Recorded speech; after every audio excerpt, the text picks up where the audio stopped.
Mighty beautiful flower arrangement. And we thank the good people that make this possible. Not long ago, someone described conscience as a small, weak voice that is getting smaller and weaker every day. And while this probably isn't exactly true, there are symptoms in society that would indicate that the internal values of the individual are not available to him as often as we would wish. What is conscience? There have been many, many different definitions. One definition that perhaps has some validity is that conscience is the voice of the folk. That is, it is a kind of whisper that descends to us through generation after generation of human experience. It is based upon the evidence of the past. It is based upon a careful consideration of the Ten Commandments and the Golden Rule. It is involved in man's total experience of existence. We see around us every day the consequences of wrong action. We observe how our neighbors suffer, how our nations are disturbed, and how our world is troubled. And we begin to put together patterns. We see the causes behind the difficulties that arise. We observe the temperament of our neighbor and decide that to some degree at least, this neighbor has been responsible for the sorrows that have come to him. We find the collective tragedy of disobedience to the common laws of our kind. We recognize the dangers of crime and of violence. We begin to appreciate the increasing problem of alcoholism and narcotics addiction. And we are able to see enough of the consequences of mistakes to create within ourselves a certain subconscious desire to correct these conditions so far as they apply to ourselves. And we are very apt to legislate in the direction of the correction of the common mistakes of living. Conscience, therefore, can be the voice of the old and the voice of the true, and to a sense at least the voice of the new. It is this continual nagging within ourselves against the intemperances which we realize to be dangerous. This type of folk experience comes down to us through history, through biography, through the testimonies of contemporary people, and through the personal experiences that come to ourselves every day. We know that if we do not discipline ourselves, we will fall into bad habits. We know that if we allow our appetites and our emotions to dominate our conduct, we will likely get into difficulties. So this has become a kind of internal defense mechanism. It is something that has come to us through the five sensory perceptions, has been reorganized and reintegrated in the brain, and has gradually been transferred to the heart as the basis of good living. This perhaps is an oversimplification of this problem, but it certainly does play a part. Conscience is just a series of warnings not to do what others have done and suffered as a consequence. Another definition of conscience, as we get a little more theological, is that in a sense it is the voice of the divine part of ourselves. Somewhere in the root of each living thing will be found the seal of the laws governing life. Every living thing, whether it be animate or inanimate, wishes to survive. And the seed of survival and the concepts necessary to survival seem to have descended to us with the very bodies and minds that we have inherited. Conscience is therefore that power within man which controls his moral growth, very much as that power in nature which controls the conduct of all other creatures. Just as the plant seeks the light, just as the earth is fruitful, so there are instincts to survive, to grow, to unfold and fulfill. And these instincts are born in us. They are part of our heritage. They are part of the life force which animates us. For with this force comes also certain impulses as to how this force is to be used. The proper use of all energy is survival. The lack of this proper use is self-destructive. So if we wish to assume that every ray of light brings life and hope to living things, so this same ray of light may have within itself the laws guiding its own use and aiming at survival by the correction of all abuse that may arise anywhere in the individual or collective destiny.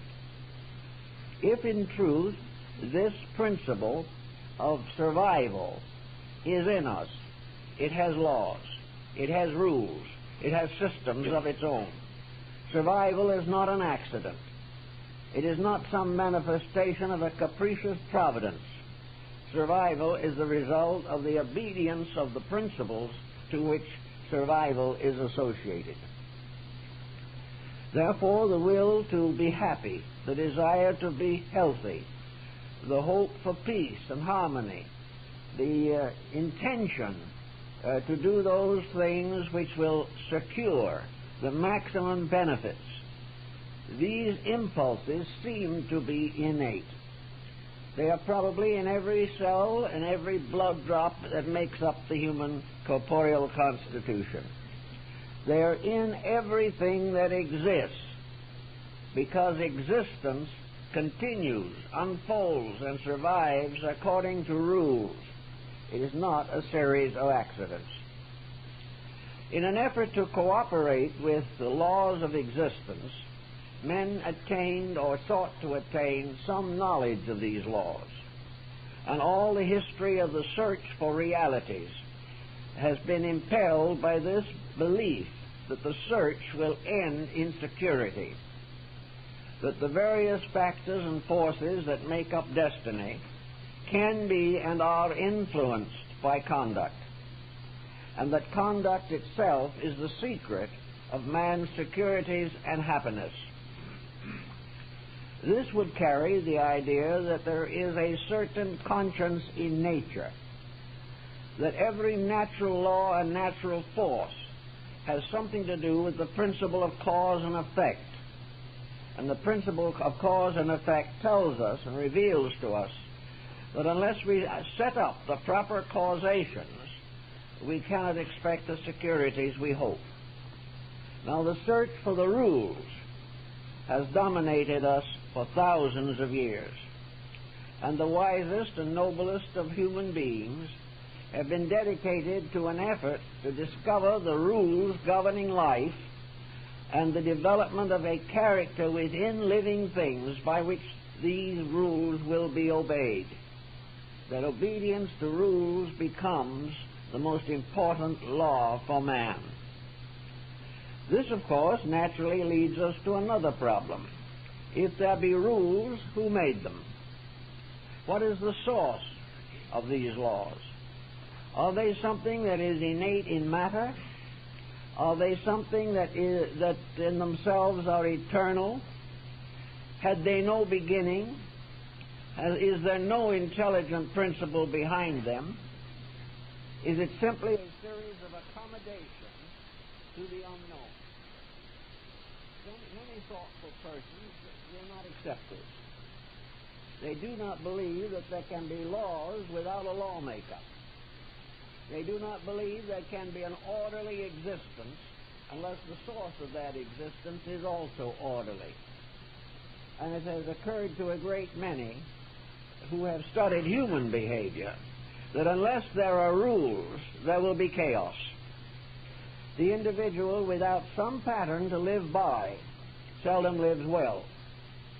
In the same way, a universe that has no pattern for its own existence can become involved in innumerable catastrophes. And it is the opinion of many learned persons who have studied the universe in some detail that without a presiding genius, without a sovereign principle or law, we would not even be problemed today, because we would no longer exist. We would have perished long ago in the combustion of stars and the collisions of planets.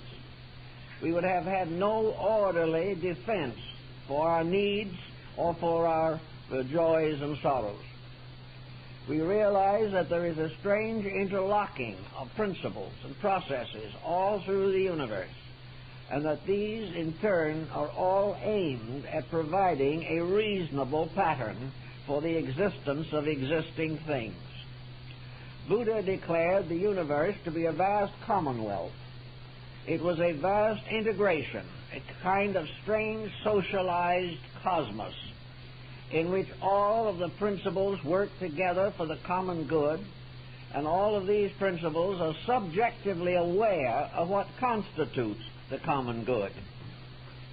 Thus it would follow that, as Lord Bacon pointed out, that we cannot hope to have a mentally integrated universe without a mind. We cannot have life without universal life. We cannot have thought without universal thought behind it. We cannot have actions unless these are made possible through the dynamics in the universal pattern itself. So this brings with it the concept that conscience is something bestowed with natural law, that it is the true explanation of order, that it is the principle by which we exist as long as we obey, and obedience in this case is conformity to a universal purpose. At the seat of this universal purpose is, therefore, the universal purpose maker. The universe is either purposed or it is not purposed. If it is not purposed, nothing is important. If it is purposed, everything is important. As we obviously note every day, things are important. Therefore, the power that creates them must have importance, must have significance, must have the power and the authority to enforce the patterns by which the universe exists. We also come to know gradually that this universe is much more complicated and far vaster than we have ever imagined. It goes out into infinitudes of light years. It is inhabited by worlds, races, and nations of stars. It is constantly in motion. It is constantly evolving or manifesting. Every motion and manifestation is orderly, and every process is so exact that man has been unable to discover actually any conflict in this great pattern of things. What we call conflict, we are beginning to realize, is simply form of order and law which we do not comprehend, that is beyond our immediate or proximate knowledge. So the second theory of conscience is based upon the fact that it is based upon an allegiance of the individual form of life to the parent form, to the causal form, to the laws and rules governing the entire, and that the individual, as part of an entirety far vaster than himself, cannot set up an independent pattern of life in a world that is controlled by an absolute law. Conscience, then, can be said to be constantly counseling us to obey the principles upon which survival depends. Conscience is the internal recognition of a universal plan, of a divine power at the source of that life, and a divine edict to which we must give allegiance whether we wish to or not. This brings into the pattern the problem of deity. Today there are many atheistic states and nations There are a great many probably private atheists. But the total body of mankind is overwhelmingly, internally motivated by spiritual or psychical forces. The individual, by experience, cannot find the universe of the atheist. He finds that a little knowledge inclineth his mind to atheism, but greatness of knowledge bringeth it back again to God. The more we know about the universe, the fewer atheists we will have. It is ignorance of principles that makes atheism possible. It is the fact that we have not gone far enough into the realities to outgrow the illusions which have arisen in our own minds. So to create a conscience-governed universe, we must have a universal conscience. This conscience is revealed to us largely through scriptural writings in which deity, in one form or another, through its prophets, through its saints and sages, is made to proclaim its own purposes, to make manifest its will, and to bestow upon mankind the laws suitable for the survival and fulfillment of the divine plan. This constitutes, of course, another problem for many thinkers. It is possible to some that there may be a universal mind that is not necessarily identical with a deity as we understand God today. The universal mind may be inherent. The laws may be actually eternal in the substances by which they manifest themselves. This could be true of certain things, but it brings in certain other conflicts which we are not able to understand. Among mortals, wherever mind exists, conflict exists. The intellect is competitive. The intellect is forever imposing itself upon other intellects. It is constantly challenging other aspects of itself. In the large pattern of things, there is very little conformity in mental processes. Specialization has resulted in the mind being trained to be competitive. It has been trained to compare and to find many odious comparisons. It has been trained to search for differences and to distinguish things by their separateness. Therefore, the mind by itself has never been able to prove that it could maintain a universal purpose, any more than it can be proved that mentality, as it has evolved among human beings, has resulted in a final brotherhood of man. Mentality has caused more division than any other factor that we know. Mentality on a cosmic level, therefore, might be implied as causing divisions. Things by mentality may be created, but this creative process ends in conflict. One form of life in constant conflict with another. Now, while this condition is notable and inevitable on a material level, where mind is involved in various degrees of form, it is inconceivable that the conflict of mind could regulate the cosmos. It would then set one cosmos against another, and Star Wars would be a reality. As a matter of fact, however, such wars in space are not known to really exist. And the moment we get above a certain level of intellection, the whole concept of war collapses. The more the mind meditates upon realities, the less conflict there is. But unfortunately, most minds do not meditate that deeply. And the result is the world is in confusion so far as human governments are concerned. But there is no evidence that this confusion extends into the universe. We find, therefore, that most of the troubles of humanity arise with humanity. And most of these troubles arise in the effort of the individual to play deity on some level of function for which he is not qualified.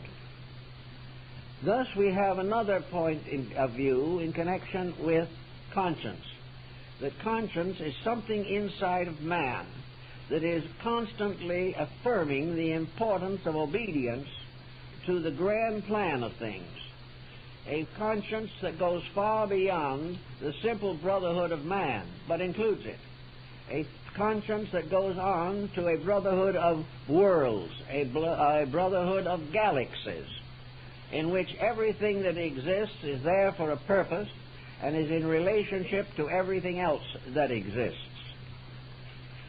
Now, in more recent years, we have had a psychological approach to the problem of conscience. And this psychological approach is a kind of compromise. It has to do with the fact that conscience is the consequence of the various conflicts within personality itself.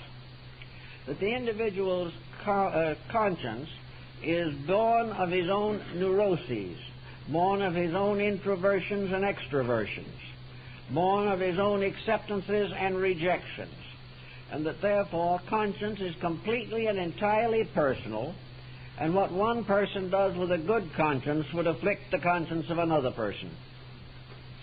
This, again, has some interesting factors involved in it, but we cannot take it as a final statement of our subject. Assuming that conscience is the result of what has happened to us and how we have reacted to it, it would seem very obvious that because our actions are equated by our minds and experienced by our emotions, that conscience would then simply be the voice of our own total psychic experience. It would have no definite relationship to the experience of any other person. Each may have a conscience of this kind, but this conscience originates in the complex of his own nature. It results from his own attitudes toward things. Conscience, therefore, seems to be able to impel one person to a crime of vengeance because he believes his cause is just. Another individual with a different integration, under a similar provocation, decides that conscience is telling him to forgive his enemy and to continue to do good to those who grievously afflict him. Each person trying to fulfill his own conscience may cause this conscience to appear to be himself. And under this pressure of this selfness of his own conscience, all kinds of strange phenomena result. This type of conscience has much to do with the selection of vocation. It has to do with the management of a home. It has to do with the training of children. It has to do with the whole structure of individual and family moralities. Conscience is therefore something that justifies an attitude which we have already decided to accept. A conscience, then, is what we feel at our present state of growth in the reaction to the circumstances of our environment. Conscience is therefore to be found behind nearly everything from Adolf Hitler to St. Francis of Assisi. It is always what we believe, what we think, what we feel we should do under a certain condition. Actually, of course, this type of conscience is subject to growth. A conscience based entirely upon our own personal complex is therefore subject to modification and renovation. A change of attitude will therefore give us a new level of conscience. The individual who outgrows certain areas of selfishness finds his conscience now applauds unselfishness. The individual who has been a kind of Robin Hood, who has been a kind of defender of the people, and may have achieved this defense through ulterior motives and violence, will gradually be modified and recognize that his intention to be helpful must be supported by a constructive method of achieving the help he wishes to spread around among others. So here we have a psychological approach to it, and this we do encounter very frequently in working with people. One of the interesting things that this type of conscience brings into focus is a conflict within the person himself. There appear then to be two levels of conscience, arising from a separation due to personality pressures. A simple example of this is the individual who says, I know I should and I do believe in forgiving my enemies, but don't ask me to forgive Mr. Jones.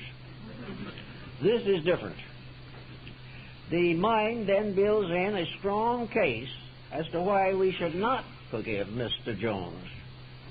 And this case gradually converts us so that we may go out and tell others to forgive their enemies, but we must not be expected to forgive ours, because this is all different.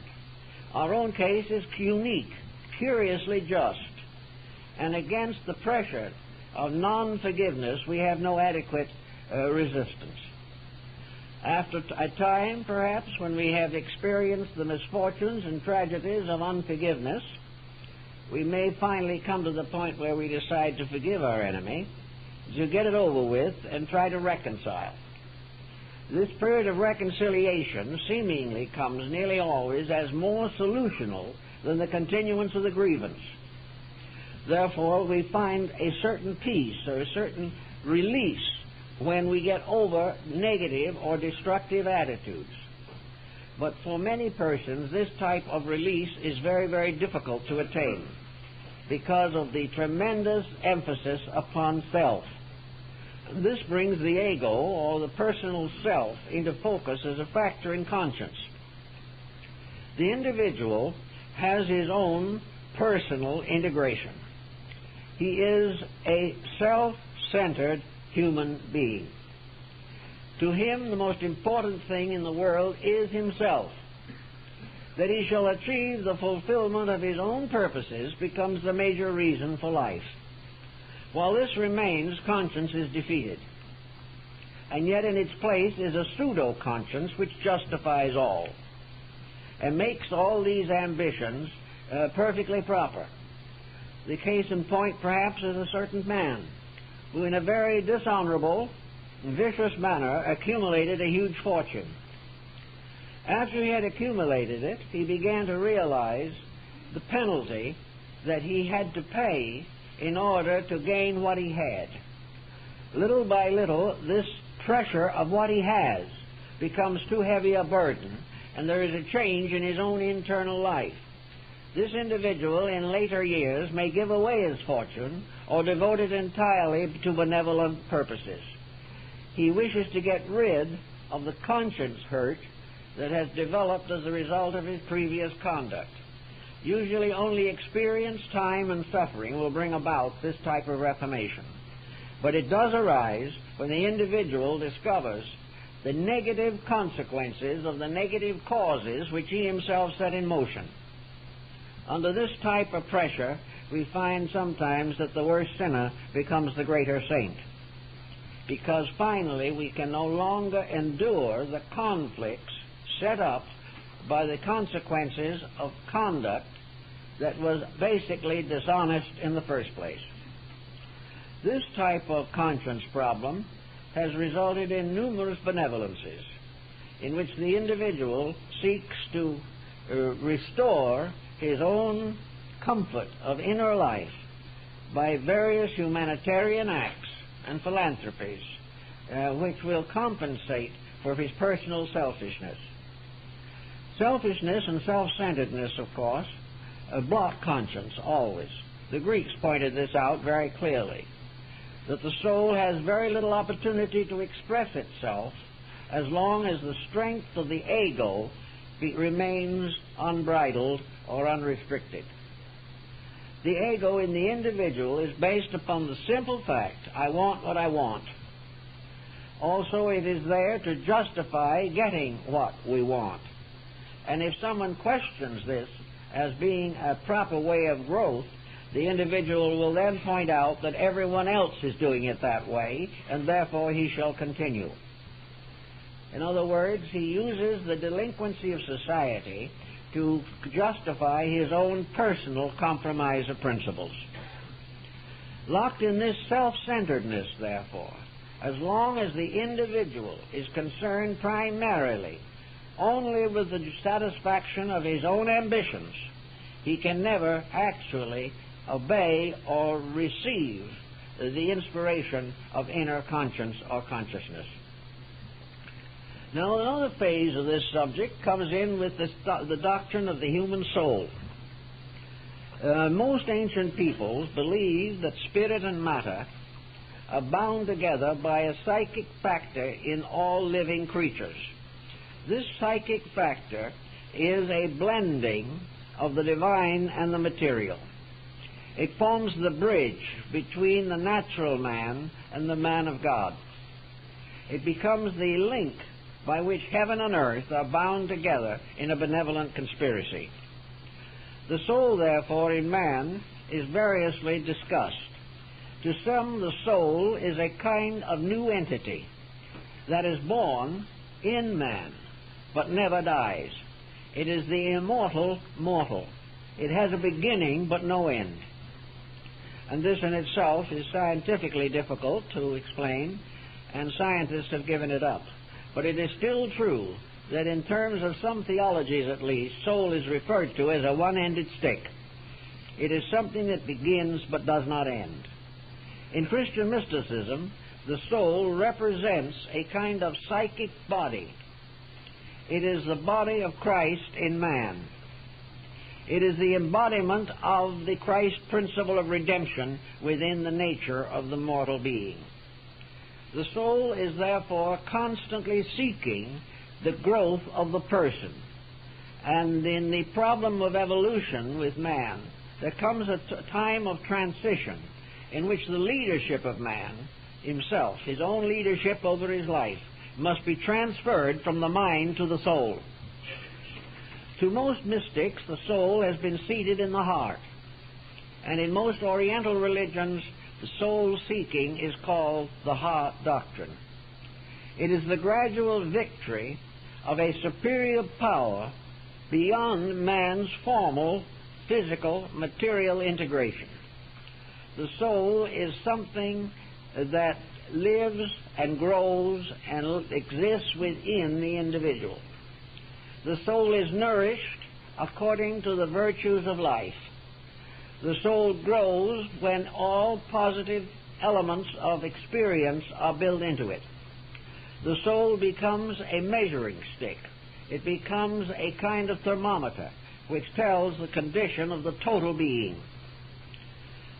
The soul in the Christian mysticism is often referred to as the golden wedding garment, which man must wear when he goes to the marriage of the Lamb. The soul is therefore something that is another kind of body, which is built out of character and conduct, that unfolds through ages, that passes from one embodiment to another, and is constantly unfolding. It is Emerson's oversoul. It is this mysterious power that grows upon the beauties and virtues of life. It is based upon man's gradual unfolding experience of the importance and significance of good in his own career. The soul has been assumed to be the seat of the arts, even as the mind has been of the sciences. And all material things finally come under the dominion of the soul power that is locked within them. Now, there is a belief which is long held that the soul was once more powerful in man than it is today. Its power residing in the fact that the soul became more and more limited as the mental nature developed greater and greater individuality. The soul is not nearly as individual as the mind. The soul is a collective. The soul is a communal thing, whereas the mind is very highly objective and very highly personal. The Greeks held that the soul had to be helped. The soul is a kind of spiritual infant, born in the manger of man's physical body, surrounded by the beasts which are his animal appetites and instincts. And this soul must be nurtured. It must be guided. It must be released. Man cannot actually add to the soul as a principle. What he calls helping the soul to grow really means helping the release of the soul power through the various vehicles of the personality.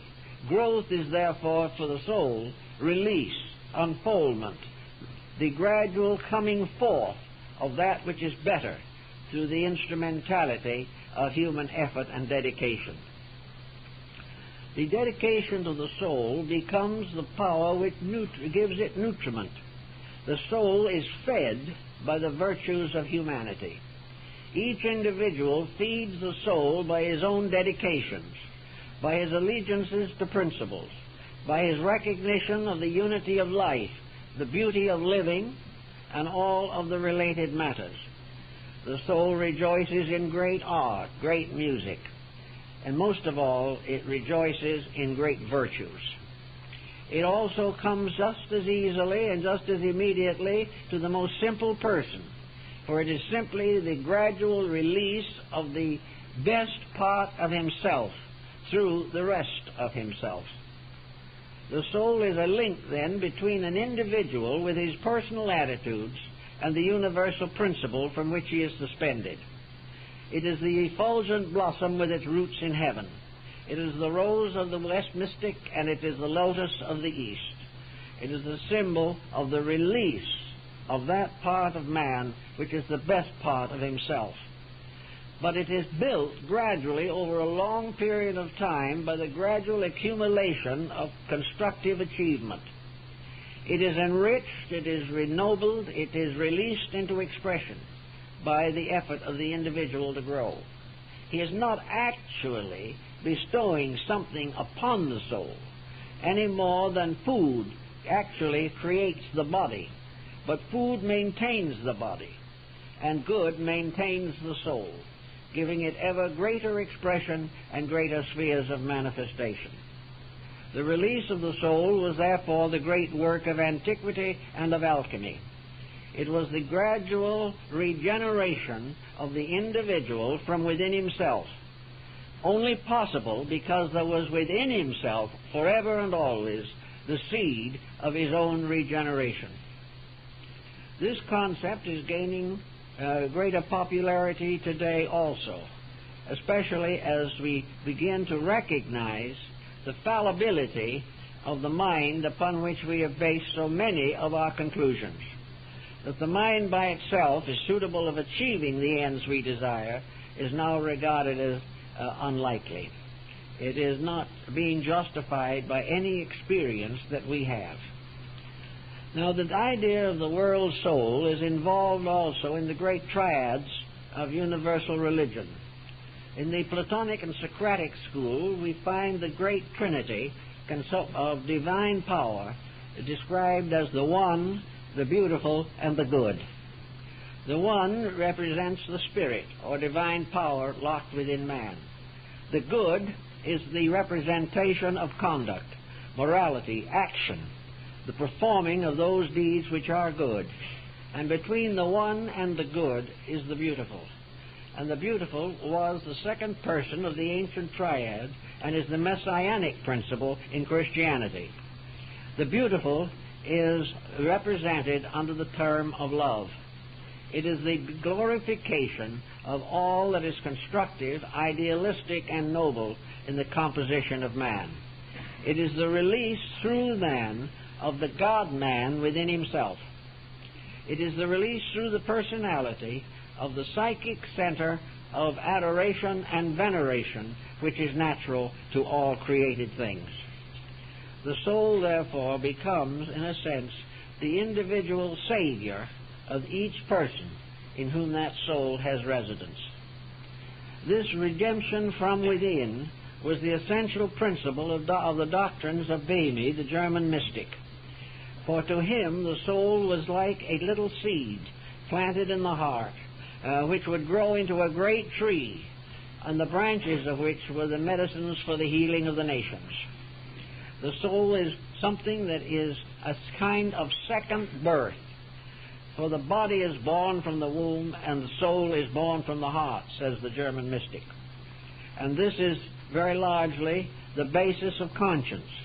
Conscience is actually, to the mystic, the divine soul in himself revealing itself and impelling him to conduct consistent with its own nature. The sorrowing soul is the soul that is afflicted by the wounds of materiality. This is the part of the symbol in the early Christian church of the Mater Dolorosa, the Mother of God with the 7 wounds, the 7 wounds being the 7 deadly sins. Therefore, the soul is wounded by the evil that is done by the person. The soul is afflicted by the burden of destructiveness which arises in the personality. The soul is constantly counseling for the recognition of those virtues and those values which bring peace and happiness to the individual. So as we come on down now to the personal conduct of people and the problems and the difficulties with which we are all faced every day, we know that growth is the gradual victory of soul power over brute force. The soul is the leader which takes command when the mind recognizes its inadequacy. When we leave this life in the hands of the mind, we are in trouble. On the other hand, the mind, once it has been redeemed by the soul power, is regenerated and becomes the most powerful instrument for good that is possible for man to use. The conversion of the individual is really a threefold process. First, the body must be converted to the rules of common sense and integrity and its needs met. The heart must be converted away from its personal passions to an impersonal compassion for all that lives.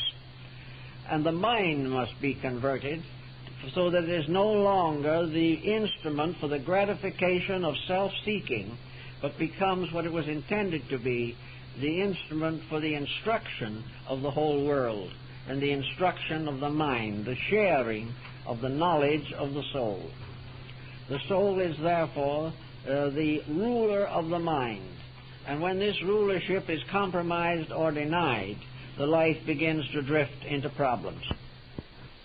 If you have been brought up in the average Western home in the last century, you will realize that the conduct of modern man is showing serious deteriorations.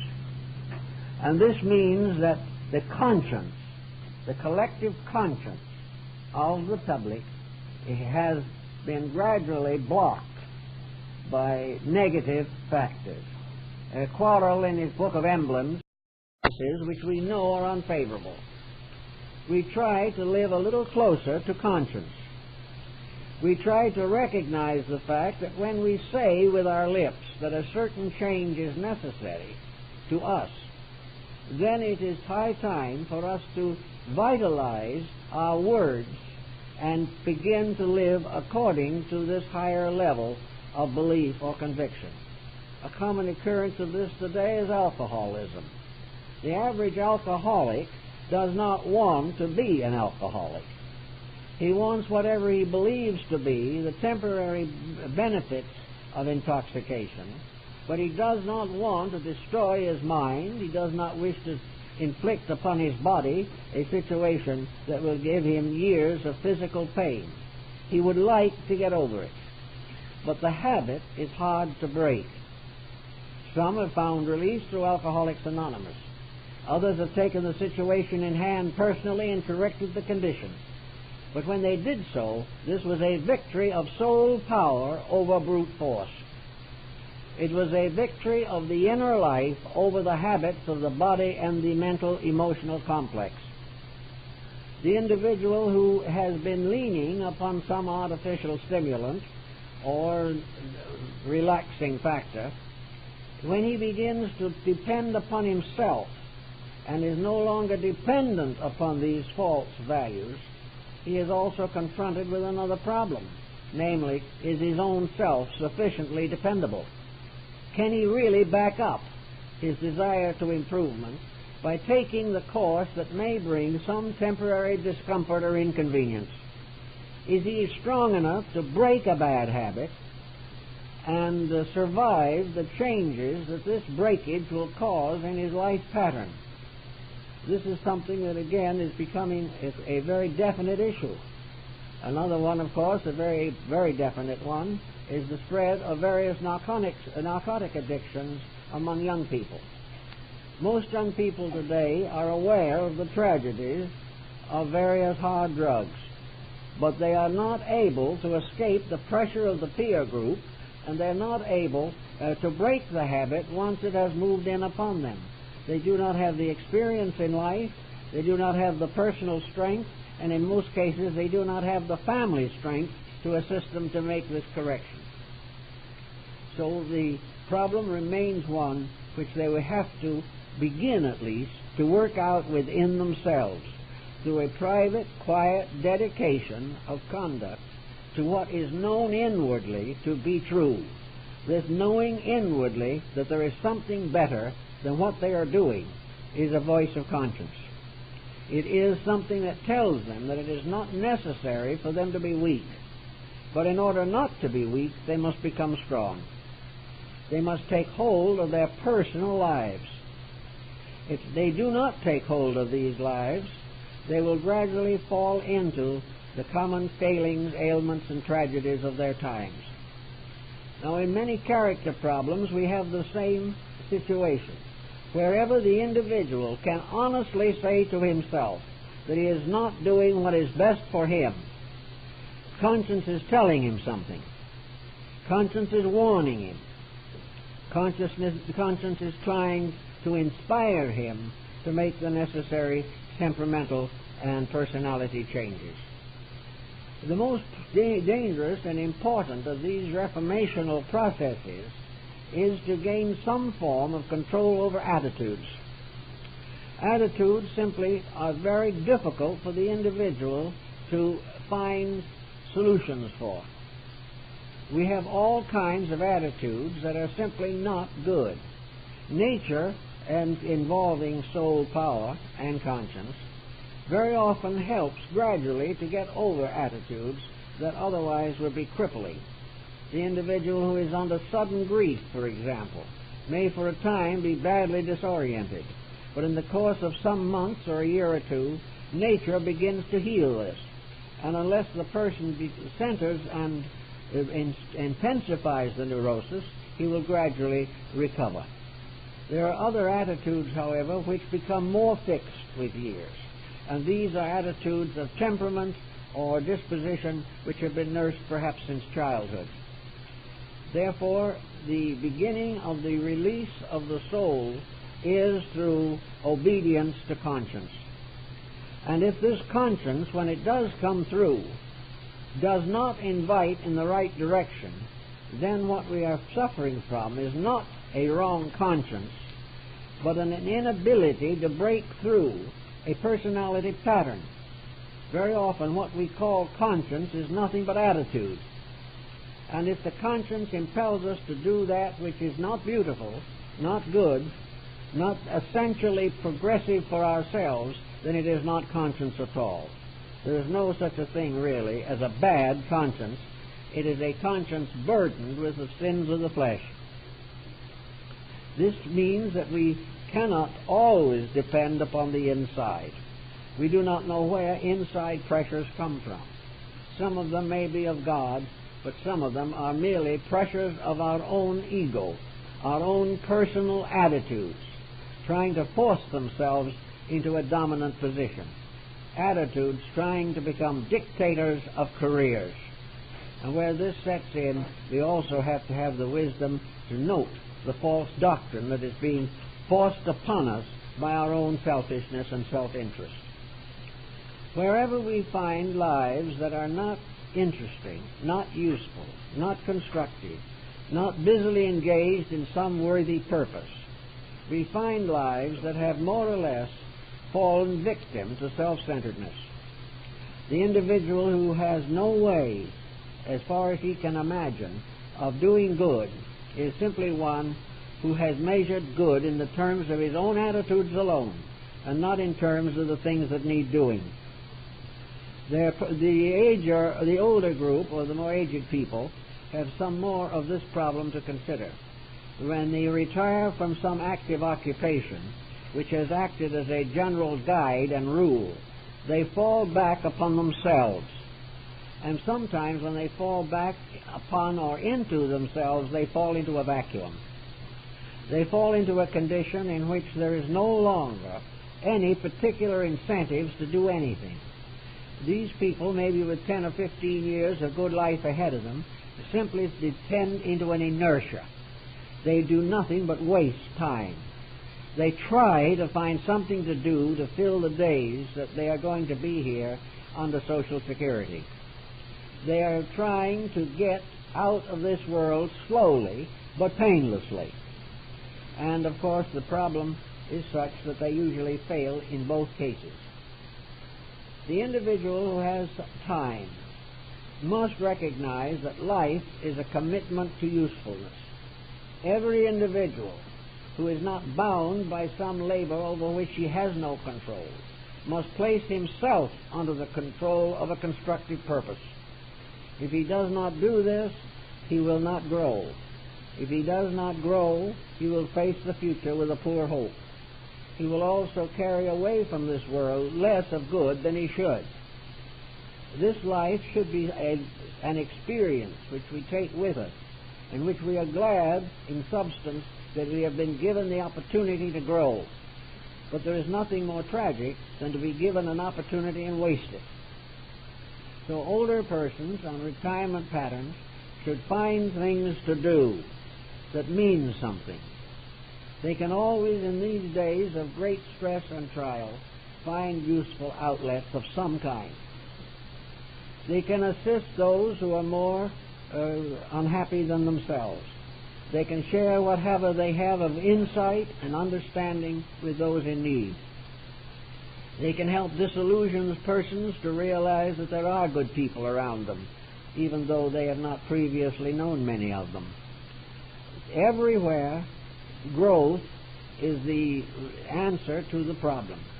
And growth means two things: that we shall change for the better inside, and having changed, shall use the new insights to control outer conduct, so that it becomes more beneficial both to ourselves and to others. Failure to do this is a waste of life, and nature penalizes a waste of this kind. Actually, then, you can begin to nourish the soul, as many people could do, by turning in older years to various arts by means of which beauty and the insights to recognize universal law and order become better disciplines. The love of the beautiful, through music, through painting, through folk arts and crafts, through all kinds of studies of natural things, to find their beneficial value to others, and having attained some such knowledge, sharing it with those whom we know need it. This type of career helps to feed the soul, for the soul rejoices in its own quality, and its own qualities are particularly charity and compassion. We can do the same thing with our attitudes. We can reach the point, perhaps, that Will Rogers said he reached, when he never met a man to whom he couldn't be a friend. And this kind of concept can be carried into personal living. We can gradually penetrate the differences that separate us and find in every living thing the same spiritual soul germ that we have within ourselves.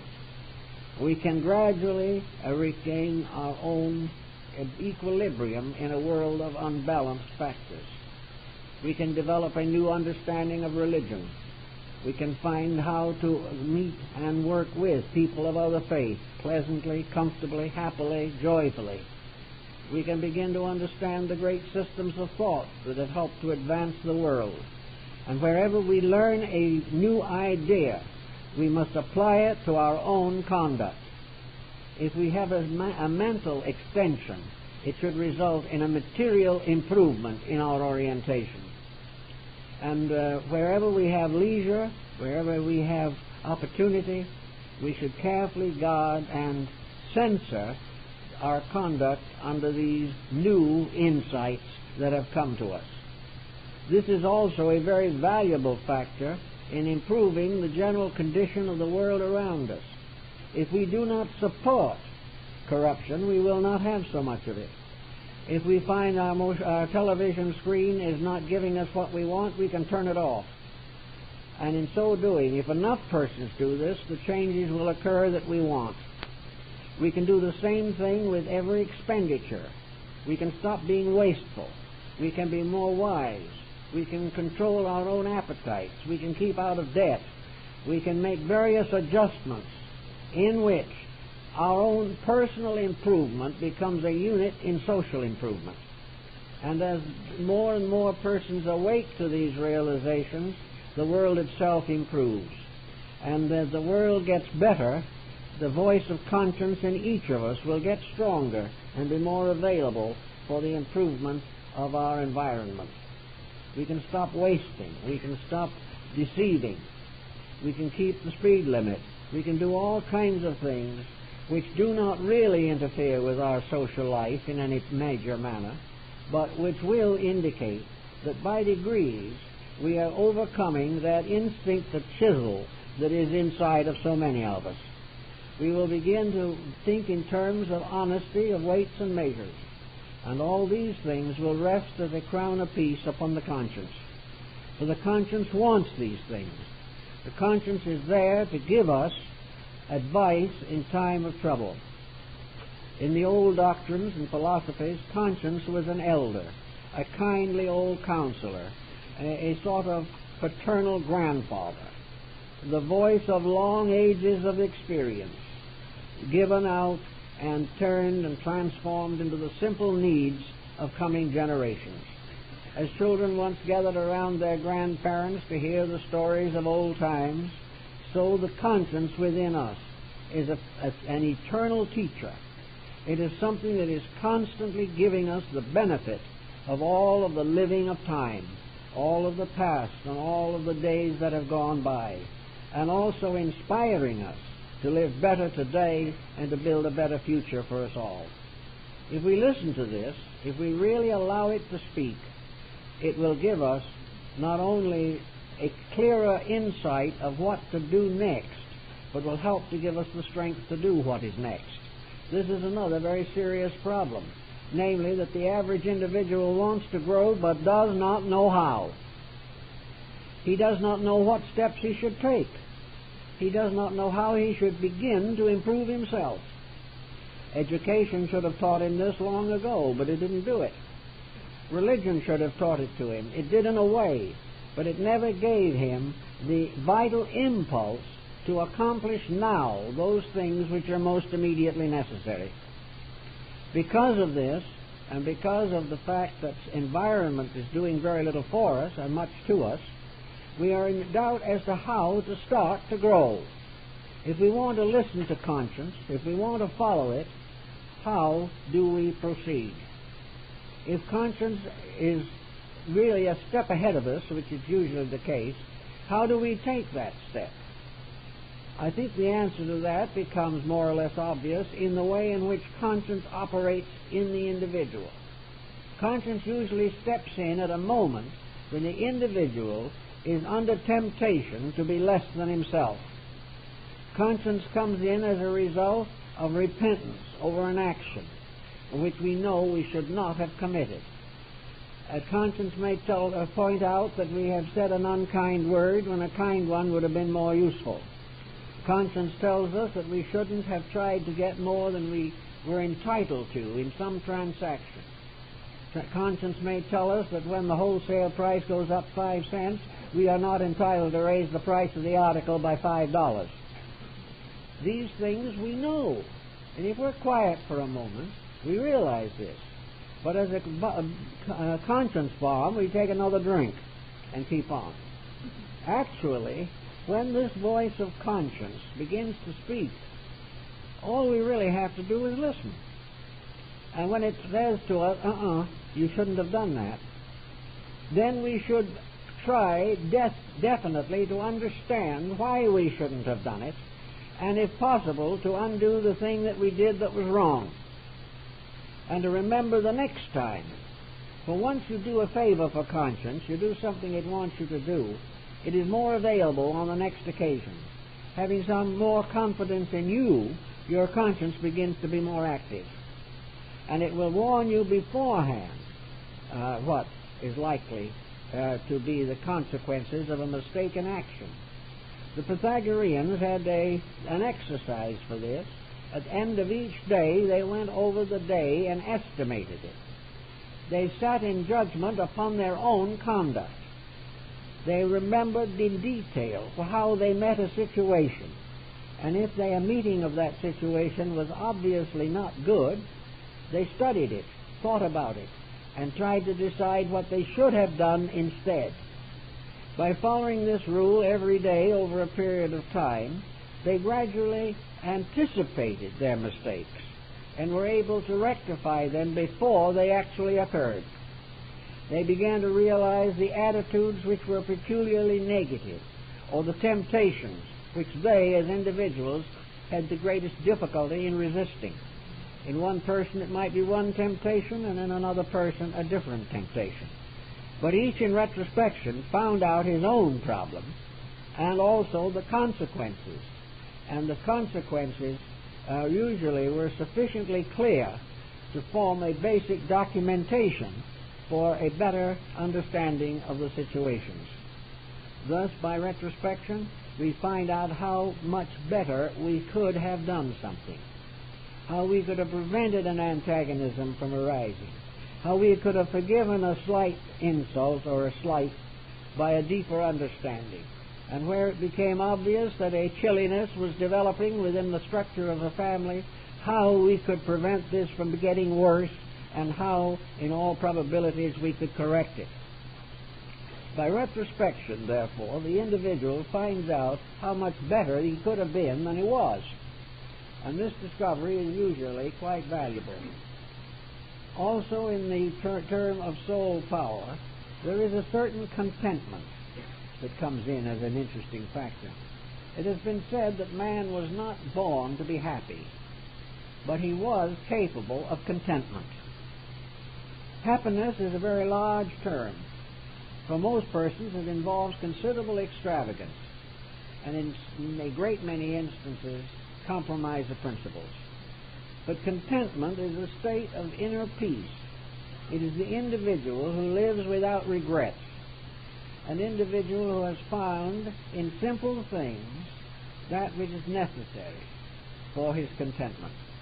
Contentment is the recognition that he is doing what he is supposed to do at this particular moment, that he is living within a pattern of common sense, that he has reasonable control of appetites and emotions and attitudes, and that he can go to bed each night and rest well because he knows he has lived the day in a reasonably constructive manner.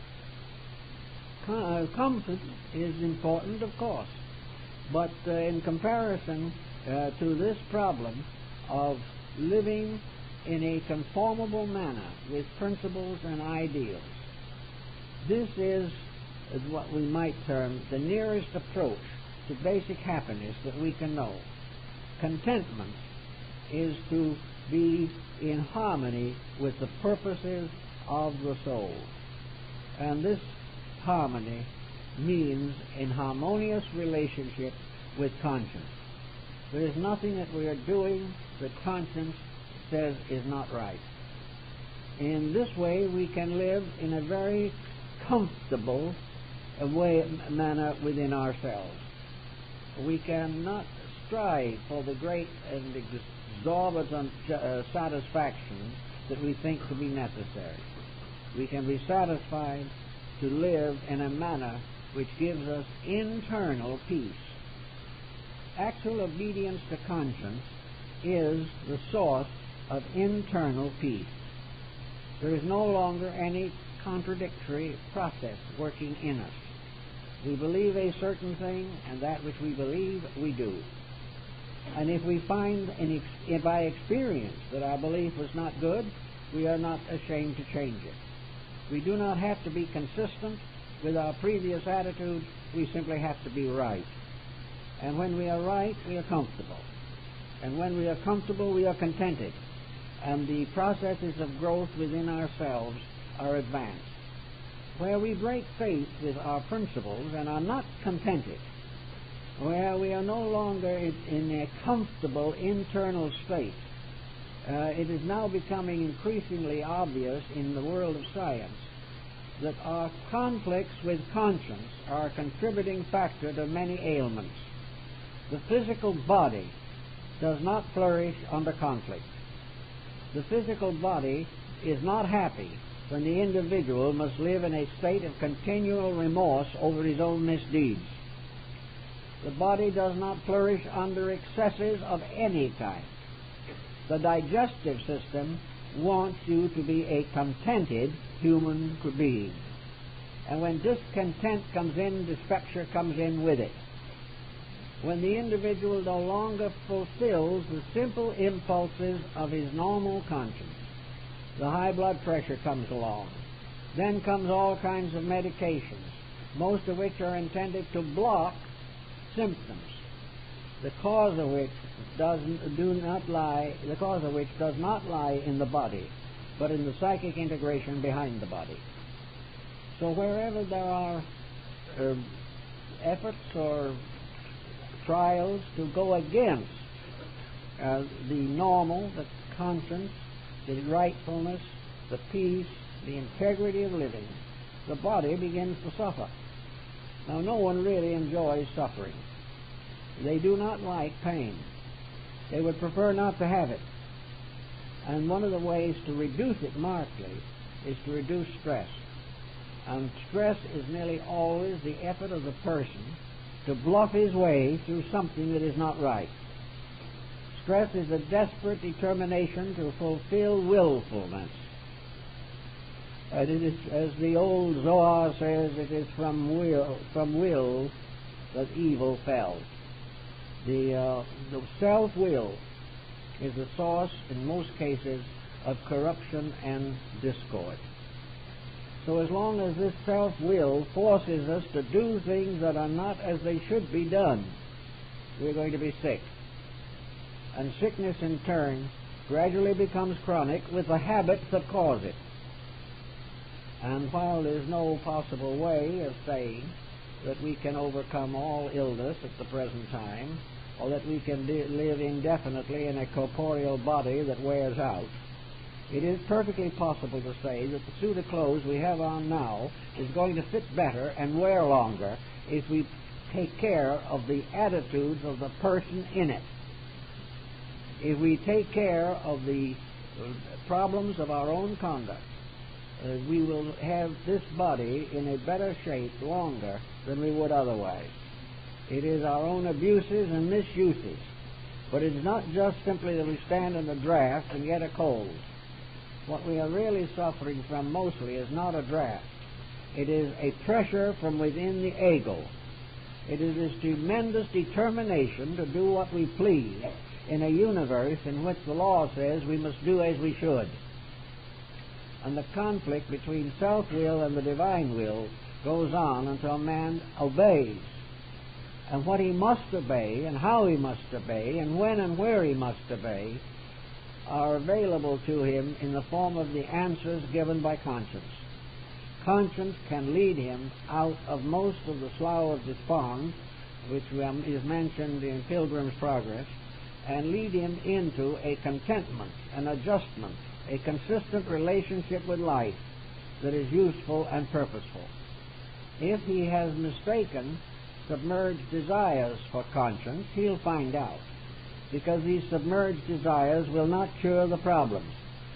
But where he keeps faith with the principles of life, where he is true to the grand plan of which he is a part, he will have a minimum of stress and a maximum of contentment. In fact, he may be so contented before he gets through with it that he'll actually decide that he is happy. Happiness, as the Arabian Nights tells us, must be earned. And the individual earns happiness by deserving it. And in order to deserve it, he must realize that happiness is not the fulfillment of desire. It is the correction of the impulse of desire within himself. If he desires only that which is good, desire becomes the basis of happiness or contentment. If he desires that which is not good, he can work himself to death, he can have one coronary after another, and he still will never achieve what he calls happiness. For happiness is a byproduct of doing what is next, and doing it in the best possible way that we can. The only real instructor in this thing, the most intimate of all instructors, is this inner voice within ourselves. It sometimes gets tired, and you may not hear from it for a while. It gets worn out by being constantly blocked. It is even seriously offended by being ignored forever. But if you give it an opportunity, it will continue to work joyously to help the person to get over the little problem that he faces every minute. The individual was watching his favorite television program and was in the midst of the 9th murder when the phone rang. He went to the phone, irritated because it was taking him away from a large dose of mayhem. He therefore was short on the phone, turned off the friend who phoned, and told them to call some other time when they weren't so busy. In other words, busy watching murder. This was a mistake. He should have recognized the telephone call as a deliverance, as an opportunity to find some way or reason to break away from that type of problem. He should have been gracious and thoughtful and kind, and he should never have allowed his interest of this nature to offend someone else, but he might well do it.